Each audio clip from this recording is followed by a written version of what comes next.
खुलुमबाय नोंथांमोनखौ बयखौ बरायबाय दिनै 30 आगस्ट 2023 बारायजायो बुधबार फैदो दिननि खौरांफोरखौ बेखेवनोसै। राजस्थान रायजोनि प्रतापनगराव सासे 30 बोसोर बैसोनि सुबुङा गावनि बिसि आरो फिसाज्लाखौ जाग्रा मुवा बेसादाव बिसनि मुलि होफानानै इनाय बुथारदों आरो बुथारखांनानै गावबो थैनो नाजादोंमोन नाथाय थैयासै आरो बिनि सासे फिसाजोआबो थैयासै। दा बिसोरखौ फाहामसालियाव फाहामथायगासिनो दङ। थैनाय बिसि फिसाज्लानि मुङा जाबाय साक्षी 28 बोसोर बैसोनि आरो आताराब 5 दाननिल'मोन आरो जाथायखौ खालामनाय फिसायनि मुङा जाबाय मनज शर्मा 30 बोसोर बैसोनि। रिपर्टनि बायदिब्ला मनज शर्माया थांनाय गोलाव समनिफ्रायनो रांनि जेंनायाव गोलैनानै दंमोन, बेनिखायनो बे जाथायखौ खालामदोंमोन। जानो गोनां आसाम पुलिसनि थिसनथायाव बारग'यै दैयो बिथांमोनखौ डाइरेक्ट थिसनथायनि थाखाय आसाम सोरखारा रादाय होनाय जाबाय आरो बे बाथ्राखौ दिपेन बर' बिथाङा फोरमायदों। गोलाव समनि गेजेराव दिहुनजानाय मालिगावनि फ्लाइअभारखौ दिनै आसामनि चिफ मिनिस्टार हिमन्त बिश्व शर्मा बिथाङा बेखेवनाय जागोन आरो बे फ्लाइअभारखौ दिनै पुर्निमायाव बेखेवनाय जागोन।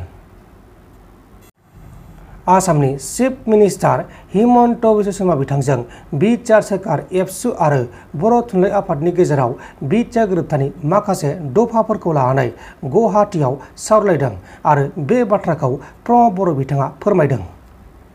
आसामनि चिफ मिनिस्टार आरो आसामनि मन्थ्रिफोर बिथांमोनजों गिबि सावरायनाया जादों आसाम सरकार एबा आसामनि गिबि मन्थ्रि आरो अफिसार बिथांमोनजों लोगोसे बर' थुनलाइ आफाद आरो दुलाराय बर' फरायसा आफाद बेनिफ्राय जोंनि सरकारनिफ्राय जोङो आं आरो जोंनि इएम रन्जित बसुमतारी आरो एमसिएलए जोंहा सन्जय स्वर्गियारी दङमोन।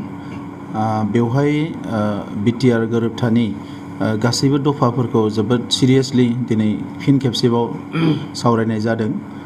बिनि सिगाङावनो बर' बिजोंनि जेंनाफोरखौ लानानै बिटिआरनि सिङाव आरो बाहेराव बे बर' बिजोंनि फरायसालिफोरनि सायाव गोथौयै सावरायनाय जायो आरो बेवहाय बर' थुनलाइ आफाद आरो दुलाराय बर' फरायसा आफादनि जिफोर दाबिमोन बिनि मेक्सिमाम दाबिफोरखौनो आरो लोगोसे बर' बिजोंनि जेंनाखौ सुस्रांनो थाखाय दिनै माखासे इसुसफोरखौ सलुसनाव लाबोनाय जादों।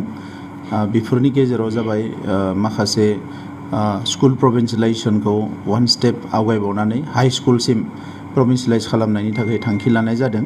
आगोलाव बियो कलेजावल' दङमोन सिमा खानानै, नाथाय बेखौ हायार सेकेन्डारि आरो हाइ स्कुलसिम लांनायनि थाखाय दिनै थिग खालामनाय जादों आरो बेजों लोगोसे जिखिनि स्कुल आपग्रेड खालामनाय 100 फरायसालिखौ आपग्रेड खालामनाय आरो बिनिनो 50 फरायसालि बिटिआरनि सिङाव आरो 50 फरायसालि बिटिआरनि बायजोआव बेखौ आपग्रेड खालामनायनि खोथाखौ दिनै सावरायनाय जादों आरो बेखौ बर' थुनलाइ आफाद आरो दुलाराय बर' फरायसा आफादजोंनो सावरायनानै बिनि बायदिसिना जेंनाफोरखौ सुस्रांनायजों लोगोसे स्कुलनि लिस्टखौ बानायनानै बेखौ आपग्रेड खालामनायनि खोथाखौ सावरायनाय जादों। फरेस्ट डुवेलार्स एक्ट हाग्राबारि ओनसोलाव गोबाव सम रायजो जाबोनाय जोंनि ट्राइबेल मानसिफ्रा हानि मोन्थायखौ मोननांगौ। दा जोंनि सरकार जानायनि उनाव एबा बिटिआर गोरोबथा जानायनि उनाव गोबां रोजा रोजा जोंनि माखासे बर' फेमिलिफ्रा सनितपुर आरो बिश्वनाथाव हानि मोन्थायफोरखौ मोनबाय। बिटिआर ओनसोलाव जों गावनो मावगासिनो दंखायो। दा बेनि अनगायै बिटिआरनि बाहेराव सनितपुर बिश्वनाथजों लोगोसे खाखि रिजार्भआव एबा कार्बि आंलंआव गोबां जायगाफ्राव जोंनि मानसिफ्रा हानि मोन्थाय मोननांगौ। दा बेखौ लानानै दिनै फाइनाल रायलायनाय जादों आरो फैगौ मास मोनथामनि गेजेराव बेवहाय माखासे हानि पजिशन सार्टिफिकेट होनायनि थाखाय आसामनि चिफ मिनिस्टार बिथाङा दिनै थांखि लादों।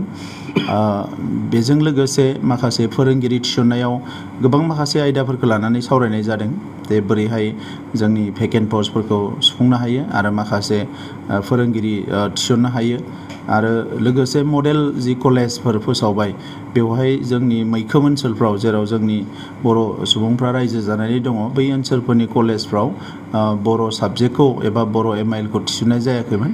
दा बेखौ थिसननाय जागोन आरो उनाव जेरावनो कलेज गायसना मानो जोंनि सुबुं अनजिमा थानाय ओनसोलाव जायोब्ला बे बर'नि जि बर' साबजेक्ट बेखौ अरायसम थिसननाय जागोन। बेनि अनगायै जोंहा जि उदालगुरि कलेजाव इउनिभार्सिटि केम्पास गायसननाय लोगोसे बड'लेण्ड जोंहा क'क्राझारनि जि गभर्नमेन्ट कलेज बेखौ इउनिभार्सिटिसिम जोंहा आपग्रेड खालामनाय बे हाबाफारिफोरखौ थाबैनो मावनायनि थांखि लानाय जादों। आरोबाव मोनसे मोजां बाथ्रा बिटिआर एकर्डआव इउनिभार्सिटि मोनसे अर्गेनिक इउनिभार्सिटिनि मोनसे दफा दङमोन। दा बेखौ दिनै थांखि लानाय जादों जेब्लायसिम इउनिभार्सिटिखौ फुल फ्लेजेड लुफुंनाय जाया बै समसिम जरहाट एग्रिकालचार इउनिभार्सिटिनि मोनसे केम्पास उदालगुरियाव गायसननाय जागोन।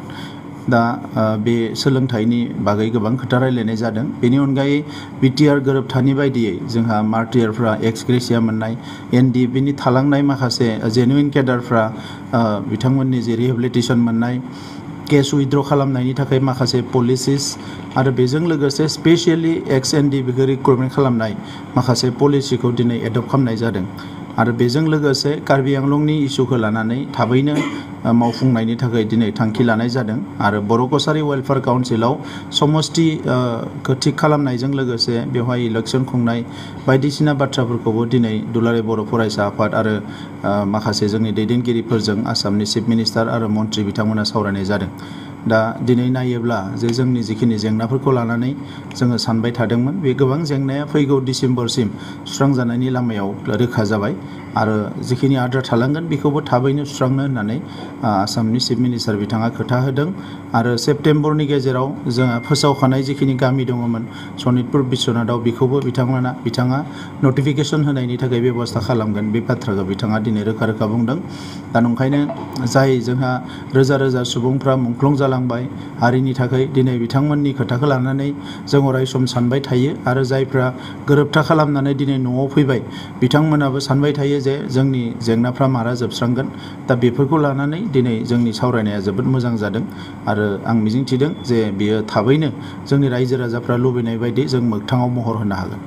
मोननैनि गेजेराव तामुलपुराव जुडिसियेल कर्टखौ गायसननायनि थाखाय चिफ मिनिस्टारा खोथा होदों। बावैसो आसाम पुलिसनि माखासे सावरायनाय बायदियै एसपि जि मोनसे कनफारेन्स जादोंमोन बेनि रिपर्ट बायदियै तामुलपुर आरो गरेस्वर बेनि जि कर्ट बेखौ रंगियाव खालामनायनि खोथा मोनसे हाइकर्टआ फोसावदोंमोन। नाथाय बेखौ आंबो साननैसो सिगाङाव चिफ मिनिस्टार बिथांनो लाइजाम हरदोंमोन आरो दिनैनि जि सावरायनायावबो बियो जायगा मोन्दों। दा बेजों चिफ मिनिस्टार बिथाङा थांखि लादों जे हाइकर्टजों सावरायनानै तामुलपुराव थाबैनो कर्टखौ गायसननाय जागोन बेखौ बिथाङा खोथा होदों। जब माखासे गोदान जब ओंखारनायनि बाथ्रा दङ माखासे फोरोंगिरिफोरनि ड्रप पस्ट बायदिसिना गोबां जेंनाफोर दङ बे जेंनाफोरखौ सुस्रांनायनि थाखाय माखासे राहा लामा लानायनि खोथा रायलायदों। आरो लोगोसे सिटेटआव जिखिनि जोंनि फरायसाफोर सिटेट पास खालामना दङ बिथांमोननि एपइन्टमेन्ट लोगोसे आरोबाव सिटेटआव बर' MIL साबजेक्टआ गैयाब्ला जोङो बेखौ गोदानै आसाम सरकारा बर' बिजोंनि थाखायल' टेट खुंगोन बे खोथाखौबो दिनै बिथांमोना फोसावदों। नोंथांमोन दिनैनि खौरांफोरा बेखिनिल'मोन। बेखिनिसिम नायनायनि थाखाय नोंथांमोननिसिम रोजा रोजा साबायखर। गोजोन्थों। एसेनोसै। जय बर' हारिनि।